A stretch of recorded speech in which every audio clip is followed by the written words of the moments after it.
আপনারা তো মাশাআল্লাহ অনেক বছর ধরে ক্রিকেটটা কভার করেন, তো এই অস্ট্রেলিয়া সিরিজ নিয়ে আপনারা কি এক্সপেক্ট করতেছেন যে আমাদের টিম কেমন করবে, বা আপনাদের মানে এক্সপেকটেশনটা কি, বা আমাদের টিমটা কেমন করবে? এখানে অনেক সিনিয়র সাংবাদিকরা আছে বা অনেক বছর ধরে লেখালেখি করছেন, একটু আপনাদের কাছ থেকে শুনবো দু একজন প্লিজ।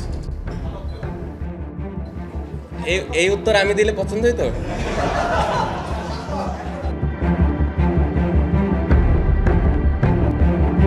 ম্যাকাই টেস্ট কভার করতে যাওয়া সংবাদকর্মীদের উদ্দেশ্যে শান্ত একটা প্রশ্ন করলেন, যার মানে ছিল অস্ট্রেলিয়া সিরিজে এক্সপেকটেশনটা ছিল ভালো খেলা, নিজেদের সেরাটা খেলতে পারলে জয় চলে আসবে এমনিতেই।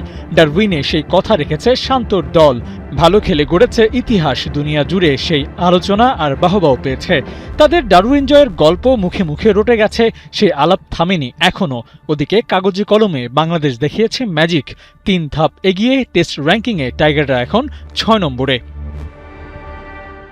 23 বছর পর অস্ট্রেলিয়া সফর করে অনেক নতুন কিছুর সাক্ষী হয়েছে বাংলাদেশ, যেমন অস্ট্রেলিয়াকে হারানো আর সেটার ফিডব্যাক হিসেবে র্যাঙ্কিংয়ে স্পেশাল ইমপ্রুভমেন্ট। ইতিহাসে প্রথমবার 6 নম্বরে উঠে এসেছে টাইগাররা, আর সেটা সম্ভব হয়েছে ডারউইনের সেই ঐতিহাসিক জয়ের কারণে।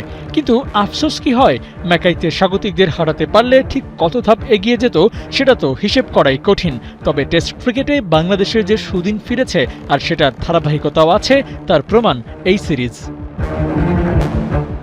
বাংলাদেশ তাদের সেরা অবস্থানে ছিল 2024 সালে, পাকিস্তানকে হোয়াইট ওয়াশ করার পর 7 নম্বরে উঠে এসেছিল টাইগাররা, আর এবার অজিদের হারিয়ে আরেক ধাপ উপরে। তবে র্যাঙ্কিংয়ের এই উন্নতিটা চোখে পড়বে যদি টেস্ট চ্যাম্পিয়নশিপে নিজেদের জায়গাটা পোক্ত করতে পারে বাংলাদেশ। ওয়েস্ট ইন্ডিজ ইংল্যান্ডের বিপক্ষে সিরিজ খেলবে টাইগাররা, সেখানে জিততে পারলে এই সাইকেলে ফাইনাল খেলা বা টপ 3-তে থাকার সুযোগ আসবে বাংলাদেশের, আর সেটা সামনে রেখেই এগিয়ে যাচ্ছে শান্তরা। একটা সময় ছিল হোম ম্যাচ খেলে ড্র কিংবা হারের মুখ দেখত ধারাবাহিকভাবে, আর যদি খুব ভালো সময় যেত তাহলে 1-2টা জয়ও আসতো। অ্যাওয়ে কন্ডিশনে জয় পাওয়া তো ছিল চিন্তারও বাইরে, কিন্তু সে দিন বদলে গেছে। বাংলাদেশ হোম ছাড়িয়ে অ্যাওয়ে কন্ডিশনেও দাপট দেখাচ্ছে। সবশেষ সিরিজটা অম্লমধুর স্মৃতি নিয়ে শেষ হলেও টাইগারদের জন্য একটা বড় চ্যালেঞ্জ আসছে সাউথ আফ্রিকা সিরিজে। প্রোটিয়াদের ঘরের মাঠে খেলবে বাংলাদেশ, টেস্ট চ্যাম্পিয়নশিপের সাইকেলের সেই ম্যাচ দুটোতে সামর্থ্য প্রমাণের সবচেয়ে বড় সুযোগ। অবশ্য অ্যাওয়েতে বাংলাদেশ ভালো করছে সেটা তো আগেই প্রমাণিত, তবে ধারাবাহিকতা তো দরকার। সেই হিসেবে অস্ট্রেলিয়ার পর সাউথ আফ্রিকায় টাইগাররা স্বপ্ন বুনছে ভালো কিছু করার, অন্তত একটা ম্যাচ সেখানে জিততেই হবে। এর আগে ওয়ানডে সিরিজ জিতলেও টেস্টে ভালো ফল আসেনি টাইগারদের, তাই সময়টা যেহেতু পক্ষে যাচ্ছে, ইতিহাস সেখানেও হতে পারে। ম্যাকাই টেস্টের পর শান্তকে দেখা গেছে পজিটিভ চিন্তা করতে। টেস্টের র্যাঙ্কিং আপডেট হওয়ার পরে দলের সাফল্যে খুশি তো হয়েছেন, সেই সাথে নিজের গোল কি সে ব্যাপারে কিছুটা হলেও ধারণা দিয়েছেন। সাংবাদিকদের প্রশ্নে শান্ত বলেন, আমার স্বপ্নটা অনেক বড়, আমি বলতে চাই না, আপনারা হয়তো বিশ্বাসও করবেন না, কিন্তু আমি স্বপ্ন দেখি অনেক বড়। আসলে স্বপ্নটা কি? টেস্ট চ্যাম্পিয়নশিপের ফাইনালে খেলা নাকি শিরোপা জেতা? এর থেকে বড় তো স্বপ্ন হতে পারে না। শান্ত কি শিরোপায় পাখির চোখ করছেন? কে জানে। অস্ট্রেলিয়া, নিউজিল্যান্ড, পাকিস্তানের বিপক্ষে ওর দলের দারুণ পারফরমেন্স তো সেই বিশ্বাসটাকে আরও বেশি প্রাসঙ্গিক করে তুলছে।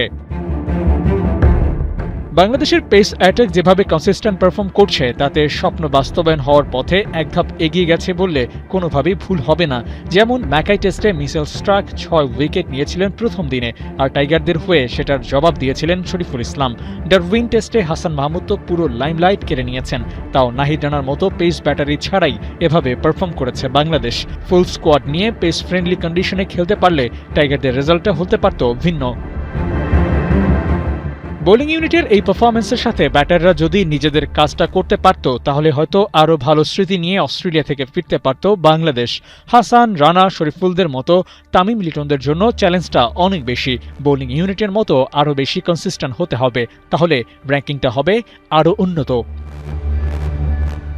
আবু নাইম, ৭১।